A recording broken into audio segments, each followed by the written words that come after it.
In 1534, Jacques Cartier described the coast of Labrador as the land God gave to Cain, alluding to Genesis 4, in which Cain, having killed his brother, is condemned to till the land that is barren.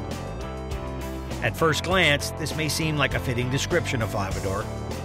For generations, Labradorians have traveled throughout the big land to trap and hunt, and to gather supplies and provisions. In the 19th century, the famous American author John James Audubon called Labrador the most extensive and dreariest wilderness he'd ever seen. Today, for those who think they have the spirit and are brave enough to challenge this land called Cain, there is a contest that is exciting, challenging, and grueling in the extreme. A true test to the human spirit in the Labrador Wild. One that serves as a tribute to the men and women who walked this land before us. It is called Cain's Quest, and it is known as the toughest snowmobile endurance challenge in the world.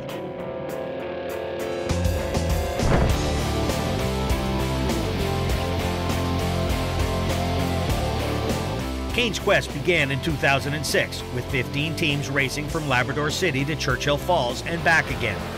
This 1,200-kilometer race would set the stage for what has now become the longest snowmobile race of its kind in Canada and the toughest anywhere. The Cain's Quest Snowmobile Endurance Race is a 2,300-plus kilometer contest that takes competitors on a course through some of the toughest, most rugged, and breathtakingly beautiful terrain found anywhere on the planet. For those who dare, the challenge begins in Labrador City, where racers complete their final preparations, get processed as good to go, and ready themselves for the green light that leads them into the backcountry and the remotest regions of eastern Canada. Unfortunately, the Cain's Quest 2010 race had to be canceled due to some tough weather that made conditions unsafe for racers who would travel out on the sea ice.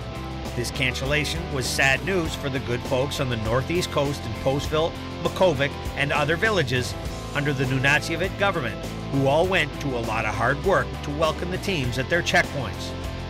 Not wanting to risk 2 years of bad ice, a new route was created for 2011. As if 2,300 kilometers of nastiness wasn't enough, this year would see a new twist added to the competition. Along with a new race route, the teams must now pull a sleigh to accommodate the extra fuel required for them to traverse the long stretches of land where there is no fuel accessible along the race course. Pulling a sleigh combined with this terrain was definitely something that was no minor adjustment. Hauling of sleigh changed up a bit. It's going to add a little more endurance to it. It's going to slow them down a bit. They're going to have some additional problems with some of the sleighs, I'm sure. They're going to drop those sleighs at Sail Lake, and its pace is going to pick up. So, you know, some will say, you know, the race is going to start at Sail, but, you know, it starts here, and first one in Sail is going to be having an advantage. So, but you know what? Ever since we started this thing, we've seen teams way out in front by hours, and just all of a sudden changes up. So it's anybody's game. Doesn't matter. It's not over till it's over. Well, it's something that neither of us have done before, or nobody's done before. Haven't pulled any sleighs either, but we've tested the sleighs pretty good.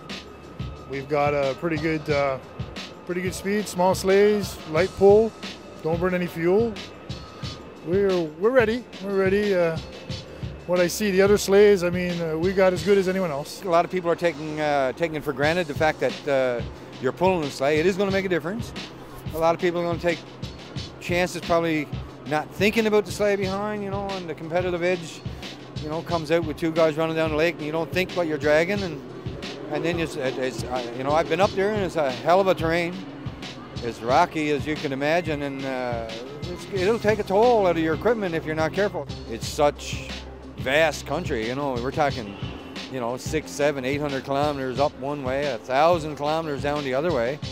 And we were up there a couple of weeks ago, and we lost the suspension in a super wide up there. It was 600 kilometers from Churchill Falls, and there's no help. It's Saturday, race day. Everyone gathers at the staging area. The teams have done all they can do to be ready for what lays ahead. Now it's up to man and machine.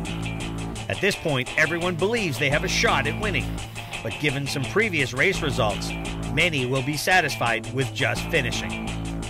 Messing with things right off the hop, it's wet and mild at the start line. not the ideal conditions. We prefer to have it a little bit colder, but I'm sure the racers are tough and they can handle the situation regardless. As I was joking around this morning at one of the teams, I said, it looks like we're going to postpone it. And after a few curses, he said, no, this is going, we're going. So they're ready to go. They're pumped up, been pumped up for a while now. It's only a little bit of snow, it's Labrador weather, and hey, it's endurance. So we just didn't expect endurance to start at the start banner. So As competitors leave the start line in 2-minute intervals, the race is off and running.